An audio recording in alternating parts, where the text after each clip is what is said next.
that everything that I've given to you and everything, that will be pertinent for you on the exam. So if you listen, tell them, Kate, what do you want to tell them? If they listen what? Say it. I got your back. Say it. Listen to what she says. And if they listen what? Then we'll pass? No, let her. Listen to what? If they listen to me, what do you think? They'll what? Come out for the better? Come what? Come out for the better? Take your pick. We're waiting on you. You're holding us up. What am I supposed to say? If they listen, come up with something. If they listen, we continue on the program and graduate.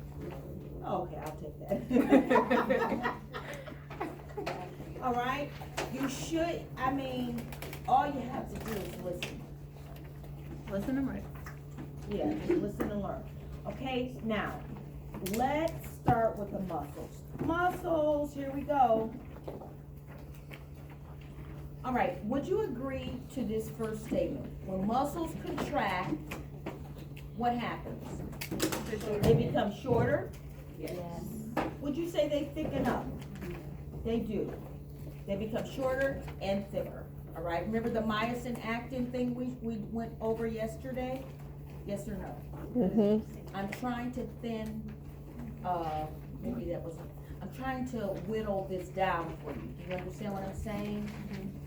Yes or no? Yes. I'm trying to whittle this down as best I can. All right, so that's the first thing with the muscles. Also, I want you to make sure that you focus on the major muscles.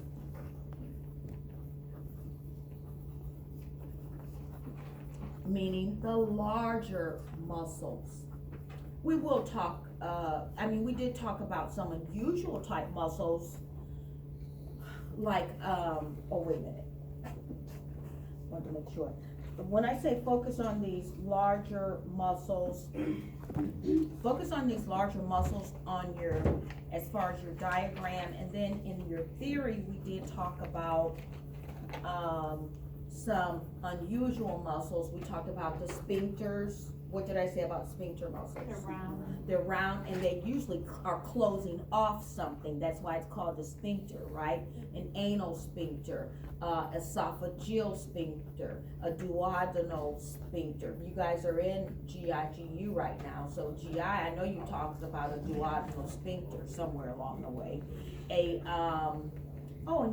you even have a sphincter in GU.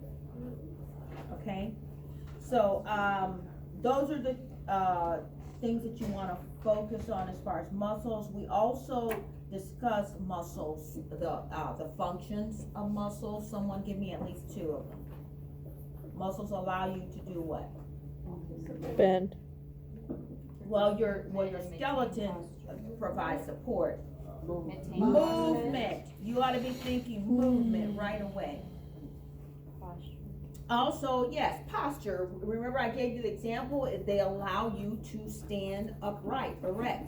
Remember the slide where you have that age progression where you see a little girl and then slowly the posture starts to slump. Do you know which slide I'm talking about? There's a reason I picked it.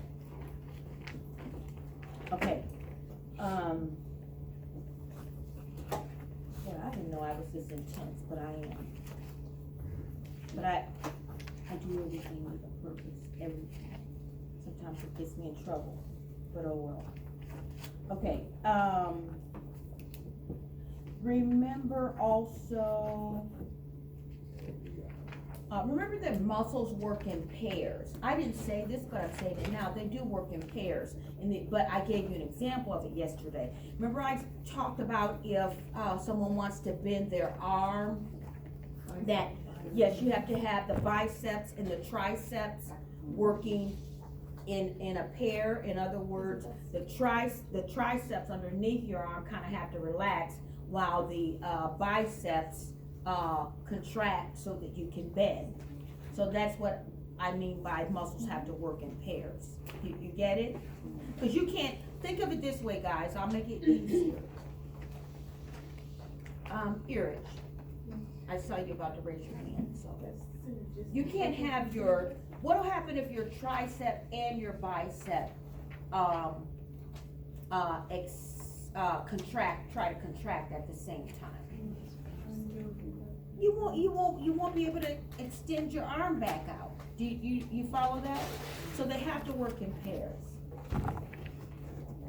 Now, we discussed muscle origin versus muscle insertion. You know we did, right?